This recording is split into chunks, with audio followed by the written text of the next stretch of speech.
To end this learning sequence, we're going to talk about magnetism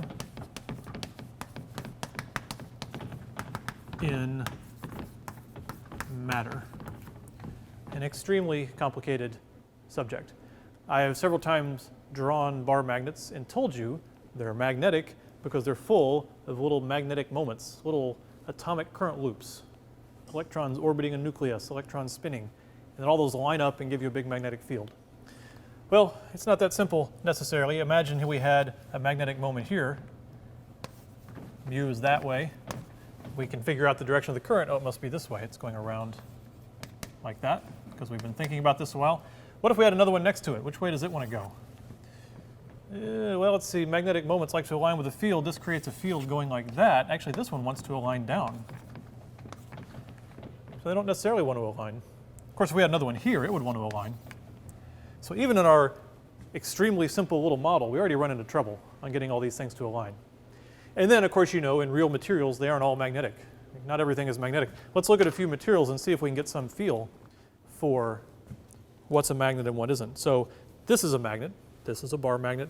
I painted one end green so we can keep up with the North Pole and the South Pole. And just on my way over, I grabbed a bunch of stuff, and we'll see what's magnetic. So first, I've got a leaf. This is from an oak tree. On my way over, I don't think it minded if I have a leaf here, and okay, leaf is not magnetic, okay. Then I have, in my office, I have this giant piece of calcite. It's a very beautiful piece of calcite that I bought for $6, and no one will ever guess where I bought this piece of calcite. Guarantee. I'll give you 100 years, you'll never guess. Of course, I didn't think anybody would know who Andrea Plan B is either, and somebody did, so I could be wrong. Here it is, big piece of calcite. Any magnetic action with the calcite? No, nothing. Calcite, not magnetic, check. Okay, let's keep looking. Here is my Alamo pillbox. Let's see if we have any magnetic action here. Ah, magnetic. Something about this magnetic pillbox. Both sides too. Let's check this in. Yeah, very magnetic, check. Maybe all metals, right? Let's see. Got in here. Here's a piece of tinfoil. This is aluminum, and it's very light. Should easily show any magnetism. Nope, nope, not the tinfoil. Here, maybe you need a good metal. Here is a piece of copper wire. Copper, magnetic? Nope, nope, nothing going on. No to the copper wire. Finally, here are some vintage paper clips that I found in the demo closet. Let's play with paper clips. Now you're saying, yes, this will be magnetic, because we all recall as a child the magnet and the paper clips. So if I take the paper clip here, and boom, it jumps. The paper clip is magnetic, whatever that means. The dipole moments must do something interesting in the paper clip. But the paper clip is not a magnet, because we know magnets have north and south poles, and we know that they like to align north to south if you make a chain. If you push two magnets' south poles together, it repels, or if you push their north poles together, they repel. So here, if I bring the paper clip to the north pole, it attracts. If I bring the paper clip up to the south pole, it attracts. It's happy to attract in either case. So it's not quite so simple to just say that the paper clip is a magnet. Right? Let's see if we can figure out some idea of what's going on. Well, to figure it out, we need to look at this a little bit more carefully. So inside the material, there's magnetic moments due to electrons orbiting around atoms. There's magnetic moments due to spin of the electron. And the question is, how are they lining up? Why are they lining up? To think about what's happening in more detail inside the material, we need to think about the atomic current loops. And let's start with the orbital ones. So here we're going to describe a classical model of the atom. We're going to pretend that all the little particles are little balls that can move around in all the kinematics that you would learn about in a mechanics class. That's of course not true, but we can get pretty far in our understanding if we assume that. So let's think about a classical electron orbit. If we have an atom with a positive nucleus, one electron going around, in a circle, in a simple orbit. You can imagine the electron is here. We know it has a mass me, a charge of minus e. And if it's going around this way, it has a velocity like that. And that is sitting at some radius r. And if I wanted to draw the force, it's orbiting because there's an electrostatic force pulling it in. It's moving at right angles to the force. That's why it's in circular motion. So for magnetism, we care about the current. So we would have to imagine this electron is a current. And the way you do that is you think back, what exactly is a current? A current is just how much charge crosses a plane per unit time. So we could imagine a little plane that this electron goes through, and just how often does it go through, right? So current would be the charge divided by the period of the motion. Okay, so the charge on the electron is, of course, just E, and I'm going to start leaving off negative signs because we're really just doing magnitudes for everything. Later we'll say when two things are in the opposite direction. For now, let me just talk about the magnitude of the charge, E. And the period of this motion, well, you know it's going at some angular frequency omega. Omega would be a v over r. So the period would be, let's see, omega is how many radians per second, and a full circle is 2 pi radians. So the period would be 2 pi over omega. So it'd be 2 pi, period down here, over omega up here. But then omega is v over r. So I'll just go ahead and do all the algebra like that. So the effective current going through this little plane, or that's inside this orbital gives you, is ev over 2 pi r.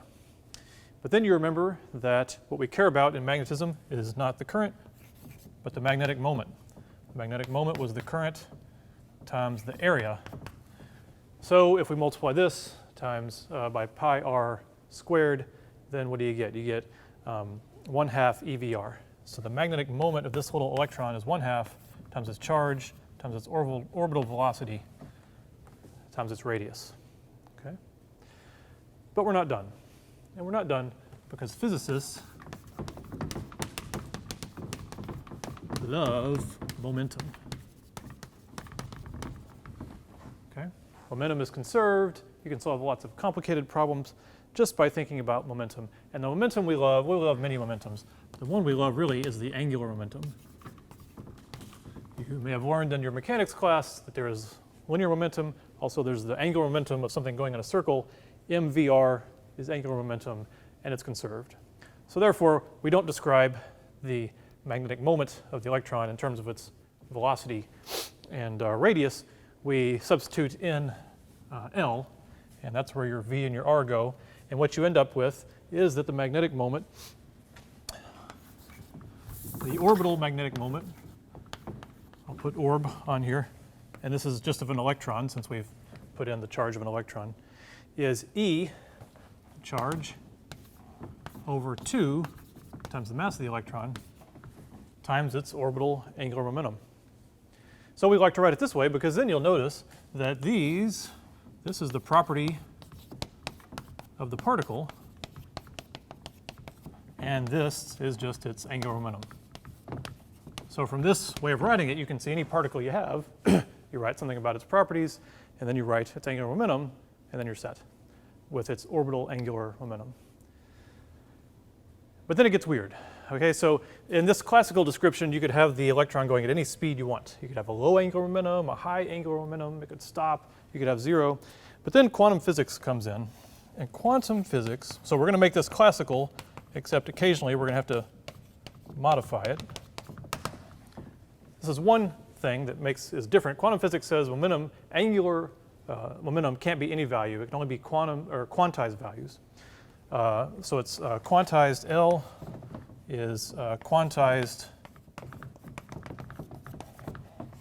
as h bar. Right, so that's Planck's constant. Planck's constant is h. H bar is Planck's constant over 2 pi. Okay, so let me give you some values if you want to use this. H bar is 1.05 times 10 to the minus 34th, right? Joule seconds.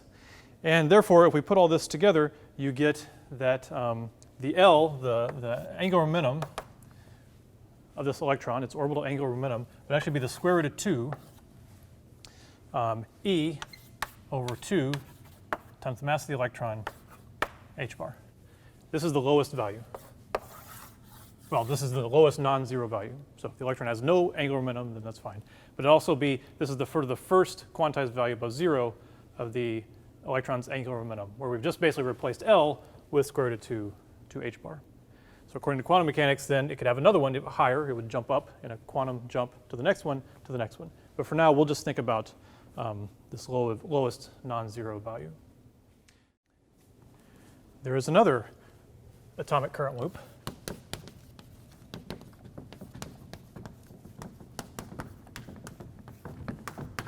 And this one is spin. So if we're being classical, we can look at our electron. I've never drawn it that big, but let's say this is your electron. You can imagine that it's spinning around and that it's on some axis, say, like that. Electron is spinning around.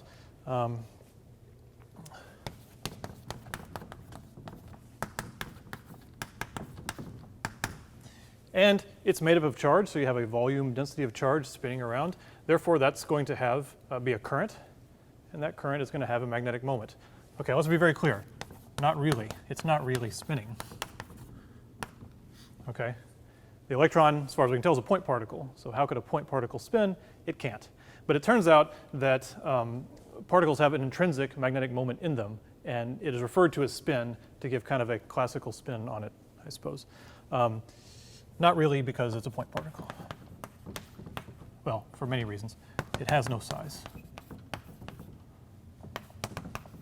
All right. But we call it spin. Or sometimes it's called the intrinsic magnetic moment, because people that want to get away from calling it spin just call it that. So rather than pretending it really is spinning and doing a volume, charge density integral and all that, let's just write down the value. The spin magnetic moment that can be calculated and measured is E, just like before, 2 me h bar.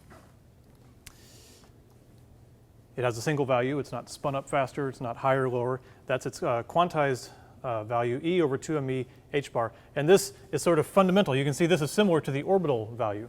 The orbital value just had, for that L equals 1, just had a square root of 2 in front of it. Basically the same value. So this is what's called the Bohr magneton.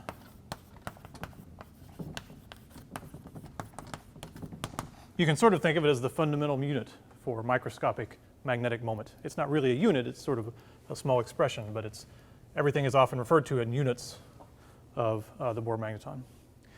So there you have it. We have angular momentum, or we have magnetic moments in the atom for a couple reasons. We have electrons going around in orbits. We have electrons that we can imagine as spinning. And the magnetic moment of an atom is then pretty complicated. So you got a nucleus here, and maybe you have an electron in an orbit like that, and then maybe you have an electron in an orbit like this, and then you've seen wild orbits in your chemistry book doing all kinds of crazy things like this. So all those will have different orbital angular momenta. Each little electron moving around has its own spin. Then other things in chemistry show up. You know that when you add up all these orbitals in chemistry, or when you have two electrons in an orbital, you know that they have the opposite spin. Right? We do 1s1, 1s2, all that stuff. So the spins often cancel out. You often have two with their spins opposite each other. The orbitals also often cancel out. So a lot of this magnetic moment you'd think would be building up, it's actually a lot of it's canceling. And then there's thermal motion. Thermal motion can make it cancel out. Even if the moments were aligned in the atoms are all moving around relative to each other. And then what about the nucleus? Right? What about the neutrons and the protons? They have spin, yeah. So they have magnetic moments as well, but you always have this down here. You have the mass in the bottom. And we know that the mass of the neutron and the proton is about 1,000 times higher than the electron. So their contributions to the total magnetic moment are pretty small. So it would seem then that all this big jumble together, you wouldn't get much magnetism in matter, and usually you don't, right? But let's now talk about the three kinds of magnetism you can see. Behavior number 1, we'll say, is paramagnetism. So this is probably the first one you would think of. if the last board was your introduction to magnetism and matter, you might say, well, we had the case that in matter you get all these magnetic moments in all these random directions jiggling around due to orbit and spin and thermal motion, this big mess. If you apply a magnetic field,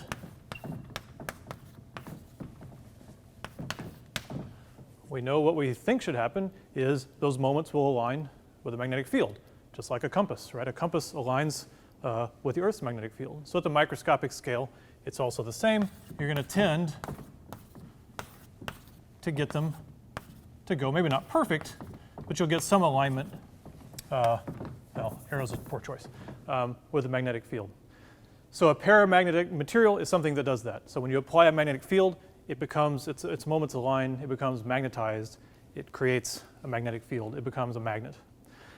Problem with paramagnetism, or the reason not something you see all the time, is that it goes away.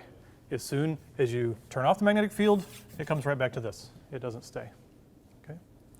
So that's as far as we go in freshman physics. If you take some more advanced junior level E&M class, you'll learn about magnetic susceptibility and all this stuff that's really exciting about magnetism in materials. But that's pretty much it. Paramagnetism, apply a field, it lines it up, turn off the field, it goes back. Another behavior of a material in a magnetic field is diamagnetism.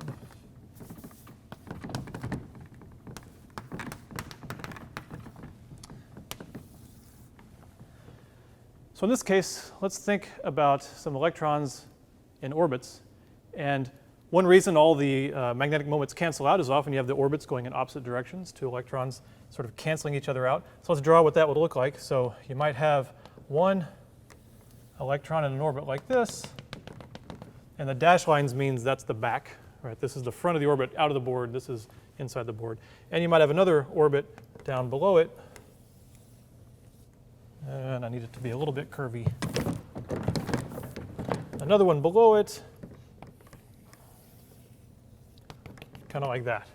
And actually, I don't mean that they have to be below each other, on top of each other. They can be sort of right on top of each other, but just for the sake of the drawing, I'm drawing them a little bit separated. And inside is a positive nucleus. So we go with our classical description. We think about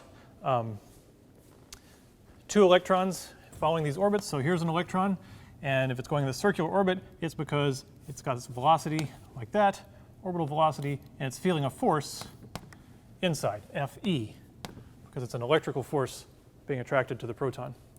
And then you might have another one, say here, another electron, and this one's going the opposite direction, V, and it's feeling a force, Fe, that way. So they're going in opposite directions. Let's figure out which way is the magnetic moment. If the electron is going this way, the current is going that way. Right-hand rule, the mu is up. So this has a mu up, and this, therefore, would have a mu down. So mu total is 0, because these are equal and opposite. Same orbital, just different direction. So let's take this thing with a perfectly balanced mu and apply a magnetic field. And let's just apply one up like that. Apply to this thing. And all we got to do is think, again, classically, about what forces are the electrons going to feel if we think of them as being in an orbit. So this electron, we say QV cross B, B is straight up. V cross B force would be this way, but it's negative, right? It has a negative E charge of negative 1.6 times 10 to the minus 19 coulombs. So it's like that, FB. And this one, V cross B, the force is out, except again, the electron's negative. So this one feels a force pushing in the same direction as the electric force. So here, we've reduced the force that's making it orbit, so therefore we reduced V. And here we have increased that force, so we've increased V. So here we have reduced the magnetic moment. And here we have increased the magnetic moment. because here effectively we've lowered the current in the loop, and here we've increased the current. So we unbalanced it. We made this one smaller. We made this one bigger. And we made it respond to the magnetic field in a way opposite to paramagnetism. In this case, if everything's all balanced out, if all the paramagnetism effects are gone, and all you're seeing is this little effect on the orbital electrons, then you actually create a small amount of magnetic moment against the B field. It does the opposite. This one is very weak and hard to see, but it definitely does exist. It can be seen. Finally, we have ferromagnetism. Ferromagnetism is responsible for the macroscopically observable magnetic fields that you're used to. Okay? So what happens in ferromagnetism is that the moments in a material align due to a quantum mechanical effect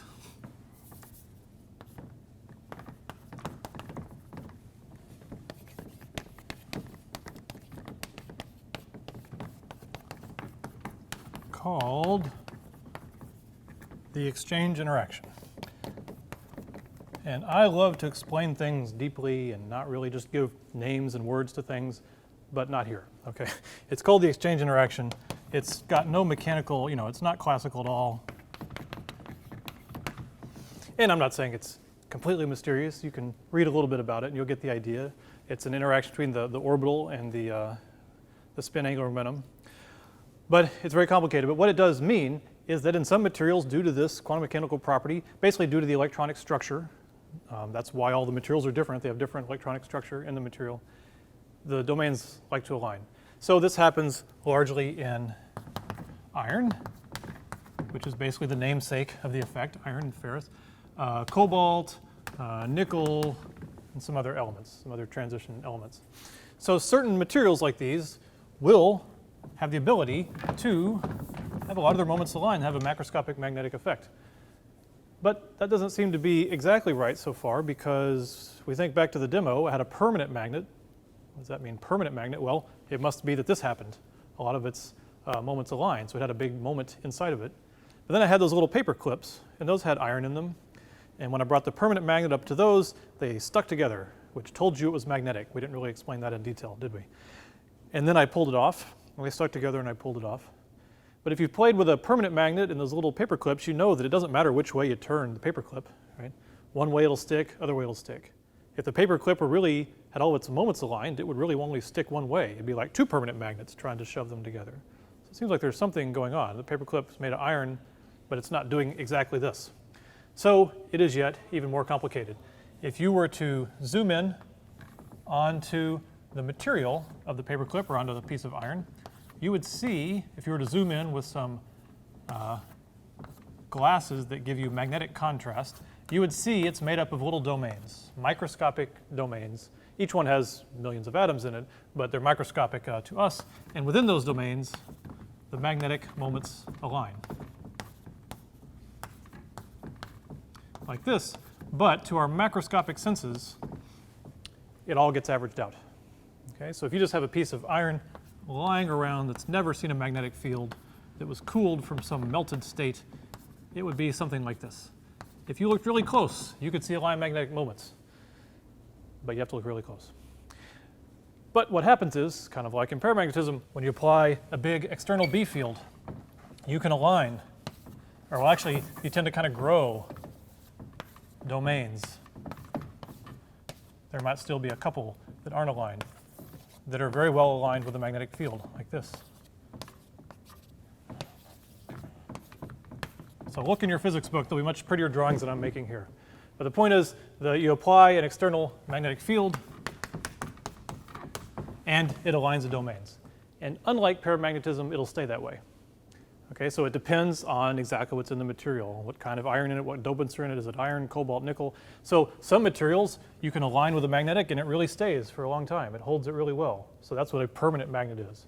Some kinds of materials, some irons and some metals, it'll align pretty well. It'll last for a few minutes and then it'll go away. Okay, so you may remember this from playing with magnets and paper clips when you were a kid. You could magnetize it, and it would last a while, then eventually it wouldn't be magnetized anymore. It's because that material will align its domains, it just doesn't stay aligned. It goes back to this. So ferromagnetism is not something we really do with numbers, but that's basically that's what's going on. That's why ferromagnetic materials, some of them hold their magnetization, some don't, but they can all be magnetized strongly because they all do actually like to align their domains.